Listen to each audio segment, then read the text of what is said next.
guys, so yesterday when I was deciding what video I would do for this week, I actually opened it up to all of you on Instagram and Facebook with a little post that I did over there, and just asked essentially what you guys would want to see me do a topic on this week.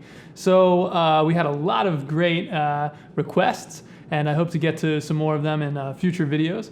But for now, today, we're going to talk about one that somebody asked that is a really great question. And the question was how to transcribe efficiently. So that's what we're going to talk about today. So the first step that I always recommend to people for transcribing efficiently and really getting the most out of the transcription that you do is you have to memorize the chord changes to the song that you're transcribing. So if you're transcribing a Charlie Parker solo on Yardbird Suite, like what I just played, you're going to want to do that after memorizing the chord changes first. That is something that I find especially horn players forget to do, so make sure to do that first. Now, there are multiple ways to go about analyzing standards as far as chord progressions go. I did a video on it that you're welcome to check out. The way that I really like to do it is through Roman numeral analysis. I find that application of theory actually improves your ears. I think it's always really important that the theory you do is meant to improve your ears, and that's a really effective way, I find, to go through standards and memorize the chord changes in a way that will really stick with you. Now, you'll notice in the beginning of this video, I played that Charlie Parker solo up a half step. Now, that's going to be the most advanced thing that you can really do with transcription, and I find that it does wonders for your playing. We'll get onto that a little bit later. It's a very difficult thing to do, and it is something that I'm working on with some of the most advanced students in my text lessons studio, which is now actually open for a limited time. It has been closed for several months. It's something that I'm doing while I'm off tour. I'm essentially working with people and providing mentorship to people through text lessons. They get monthly assignments and practice plans for how they should distribute their practicing, for each topic throughout the week. And it's a really cool program. So would love to work with some of you guys over there if any of you all want to check it out. But moving on to the next step for transcribing efficiently and really getting the most out of transcription. Next, you want to sing the solo as you're learning it. Now, you don't have to be a good singer or anything. You just want to be singing the solo so you're internalizing the pitches much more. So then when you're learning it on your horn or your axe or whatever instrument you play, you're going to be able to get it down a lot faster. Now, step number 3 is going to be write it down or read the transcription if you need to. Now, I find most developing players do need to do that, and that is totally fine. The important step here is going to be a step that we get to in a bit. That's going to be memorizing it. And really, the most efficient way for you to memorize the transcription, I believe, is the best. So if that means reading the transcription to memorize it, that's totally cool. If that means writing it down to memorize it, that's totally cool. Ultimately, you do want to get to a point where you can just hear a transcription and memorize it without having to write it down or without having to read it. But as you're developing, really, the most efficient way to get to the memorization is the most important part. So if you need to write it down to keep track of it or read it, that's totally cool. And if you do want to use written transcriptions for the transcriptions that you're working on memorizing, there is, of course, an abundance of resources out there. There are books like the Charlie Parker Omni book, there are John Coltrane transcription books, Michael Brecker transcription books, Dexter Gordon transcription books, and honestly, probably the greatest honor of my career so far has been the fact that there have now been 3 authors or transcribers that have come to me with completed transcription books of my work. We actually just released a new one on my website. It's called ChatLB Transcribe, and that one's by Wesley Chin. I am finding it to be super accurate, so definitely make sure to check that out if you haven't already over at my website.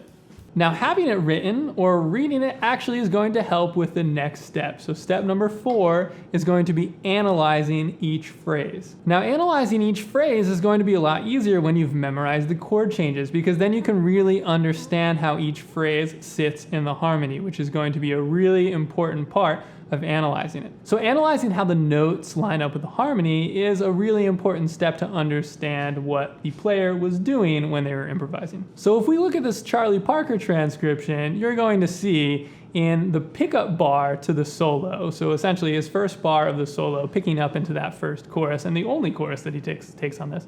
This one is a one chorus gem.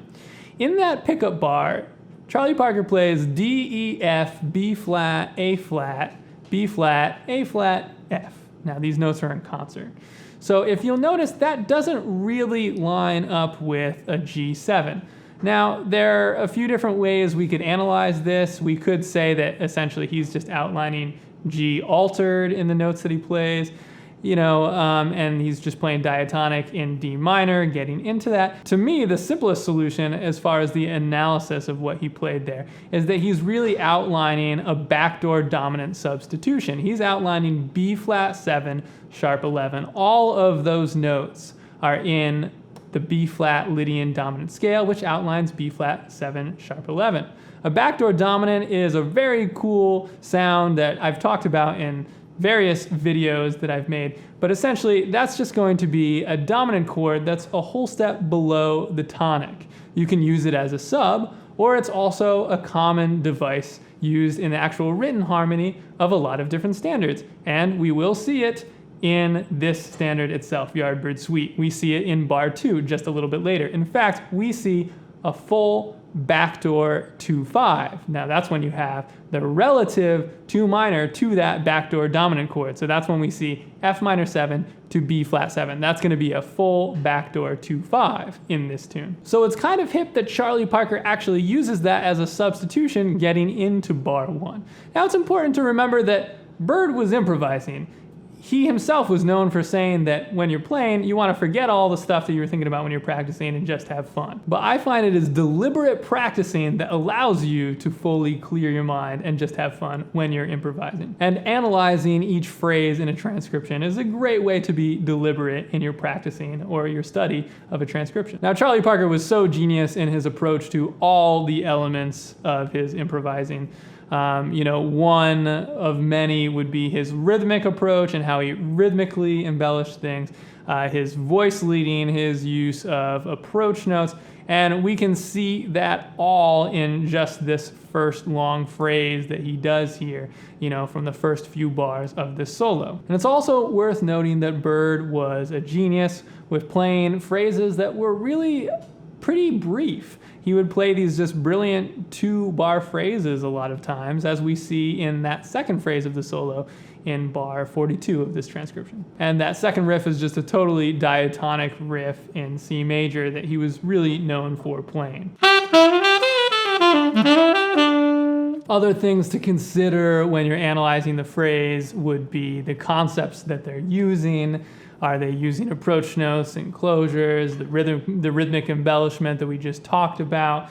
Are they playing diatonically? Are they using substitutions? And in more modern players, even things like, are they using pentatonics or melodic cells, or all those extended techniques that I've gotten into in some of my videos here. But then beyond that, a really obvious one would be, how are they articulating each phrase? Now, I've talked about the concept of do-and-do articulation in a lot of my videos, including how to articulate in jazz and my video on 4 tips for practicing scales. And we can really see a ton of duden articulation and do-da-oo-da-oo for the offbeat articulation that is, of course, widely known in jazz. And that is really seen throughout this transcription. So I'll take this first phrase real slow in the original key and notice the variations of the do-and-doos and the do-da-oo-da-oos in the articulation of this first phrase.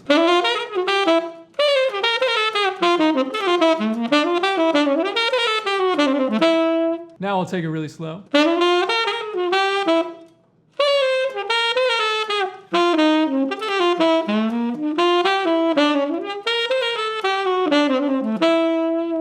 So you'll notice in the way that I have transcribed Bird's articulation here is that there's a lot of on-beat accents and a lot of doos, ghost notes muffling the reed on the tongue, and the doos, and then landing on the downbeat. And this is a concept of articulation that I find is really unknown to a lot of developing jazz players. Now, if I were to try to articulate this first phrase with offbeat articulation, I wouldn't even be able to do that. The concept of the phrase has so many kind of induce into the downbeat, I don't even know how I would play it with offbeat articulation. But if we go down to a later phrase, if we look in bar 45 of this transcription, if I just do the offbeats there, you'll see that it doesn't feel quite as good. So let's hear that.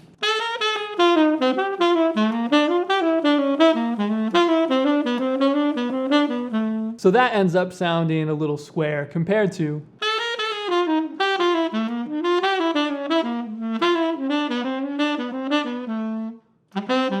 So just by adding some downbeat articulation there in that passage, it really locks in the phrasing a lot more and makes it feel a lot better. So again, that's the do-do articulation or the do articulation that helps lock in that downbeat. Again, if you want more details on that, just check out my video on how to articulate in jazz. Okay, so moving on to step number 4. Step number 4 is going to be memorize a whole chorus at least.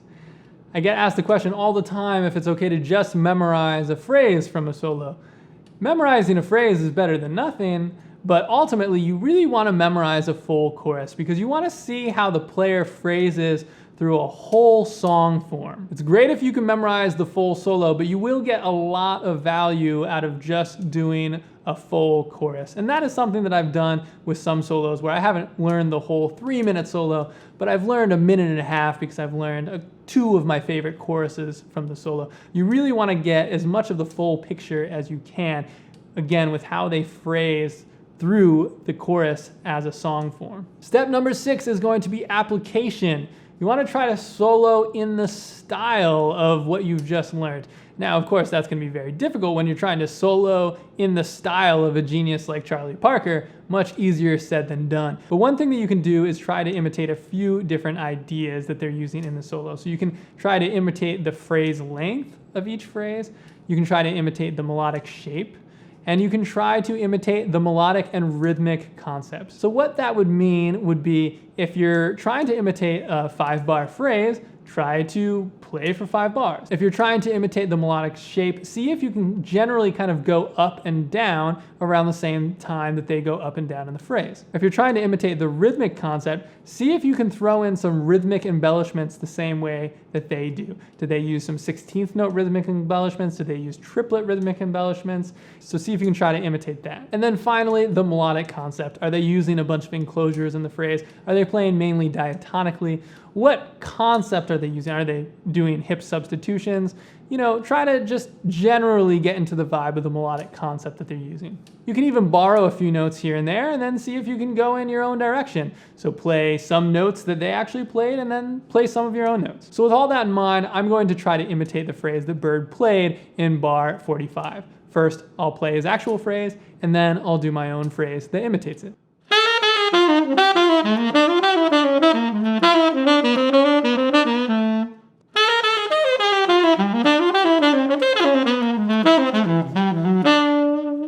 Now, obviously, that's going to be easier said than done at first, but the more language that you learn and just the more skills that you develop, the better you're going to be able to imitate the solos that you learn. Now, the last thing that we're going to do with transcription, step number 7, is going to be the hardest. That's transposition. It's a really overwhelming task at first, but I find it to have the most magical effect on your playing and just overall musicianship and overall skill set if you can really push yourself and have the discipline to just do this a little bit day by day. This Yardbird Suite solo was one of a bunch of different solos that I actually memorized in all 12 keys, and I found the effect that it had on my playing was really profound. So again, this is something that I'm working on with the most advanced students in my text lesson studio. Of course, not everyone is on the level where they can be approaching this, but it is definitely something that you can get to if you just chip away at it day by day. So when you're transposing, what I really highly recommend is to think about each phrase in terms of how it lines up with the harmony, and then even give some scale degrees to each note. You can even write down each scale degree. So then when you're transposing, you're not going to think about each individual note up a half step. You're going to think about how the notes generally line up with the harmony, and then you'll go up a half step in the chord and use those same scale degrees as your system to transpose. So if we look at that phrase in bar 45, getting into it, we just have essentially one chromatic approach note going into the 4 of the F minor 7. Then we do that same chromatic approach note down into the 3rd, and then we're just playing diatonically all the way through. So we've got the root, then we switch chord changes to the B flat 7. So we do the 4, the 2, the 13 or the 6, depending on how you want to think about it, and then the 5 after that. So then if we're going to transpose that phrase up a half step, instead of thinking about each individual note up a half step, just try to think about the chords. So the chords up a half step are going to be F sharp minor 7 and B7, unless you want to think about it as G flat minor 7 and C flat 7. Then you just think about the scale degrees all the way through. So that way the scale degrees are not changing. It's still all the same material, and you're just calculating what the scale degrees are in that new key.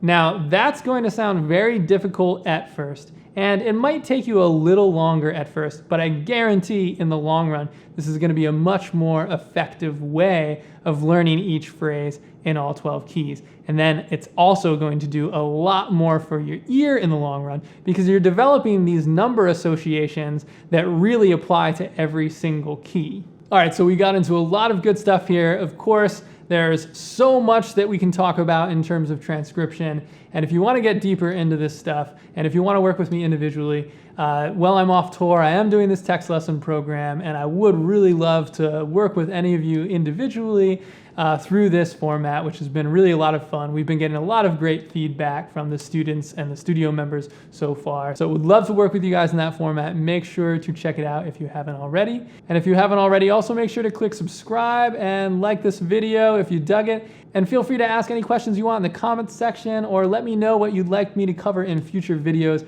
Always really super open to hearing your feedback, and I'll try to get to as many topics as I can while I'm off the road and have a little more time to make this content for you all. All right, thanks guys, happy shedding, and I'll see you next time.